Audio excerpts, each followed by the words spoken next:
On your way to the office, a message comes in from your boss. Can you grab them a coffee?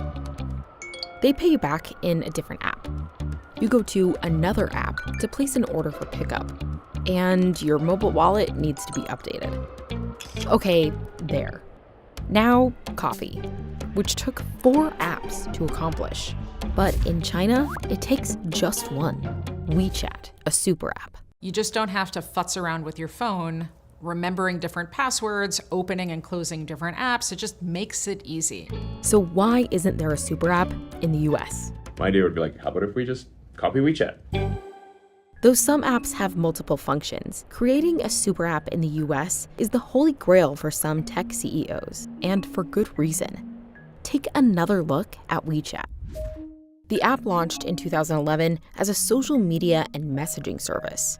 By the next year, it added a PayPal-like payment option.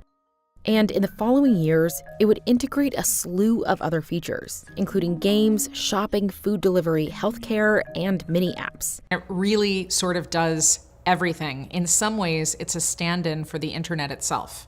And users liked it. By 2022, WeChat had 1.3 billion active users and helped its parent company bring in a revenue of about $81 billion. The beauty of a super app is that you're able to move seamlessly between different functions, share information and data between the different parts of that super app. That's what makes it work. And that data is the big draw for companies. Let's look back at the apps you used to make that coffee order again. Apps in the US are largely restricted from tracking you across your phone, so each company is only collecting data while their app is open. But with WeChat, you don't have to leave it to make that order or message your boss or even post a photo of that coffee on social media. That one company gets your data for all of it. Having a better understanding of what people are purchasing, when they're purchasing those things, that becomes invaluable for a business, or if you're a government for, tax purposes. That's one of the reasons why companies from multiple industries in the US have made attempts at creating a super app. But their growth has been slowed by several things. A super app in the US would have to contend against thousands of other apps, and changing consumer behavior can be difficult. We're not really used to using one app for everything. And that's why when companies like Facebook in the past have tried to launch singular apps that do more than one thing at a time, consumers have largely rejected them.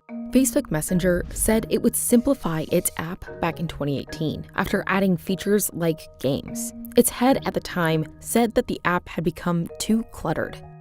Another key issue is incorporating a payment system.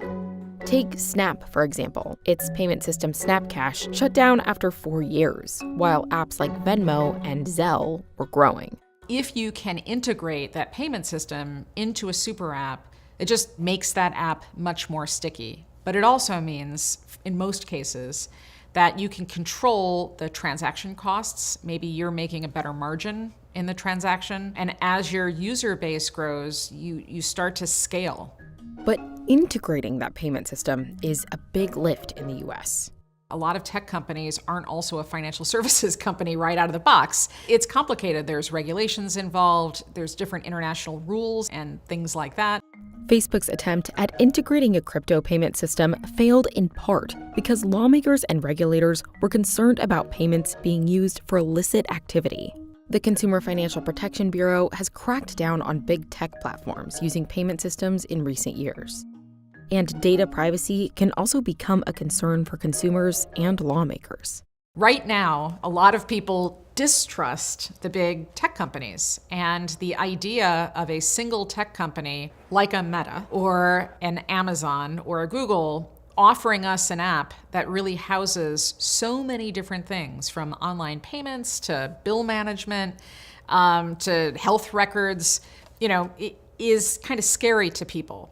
And that becomes an issue for companies. I don't think at this point technology companies are interested in making it look like they are consolidating their control over our digital lives any more than they already have. I mean, that would just invite regulatory scrutiny. Some experts and analysts think the future for super apps in the US may look different than WeChat.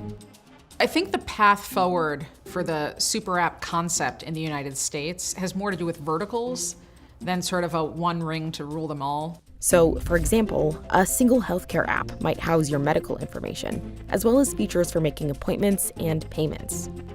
The first champion that emerges and creates a seamless, frictionless, super app-like program that allowed doctors to plug in their data, electronic health record stuff. I think that is going to be a huge, huge game changer, a massive disruptor.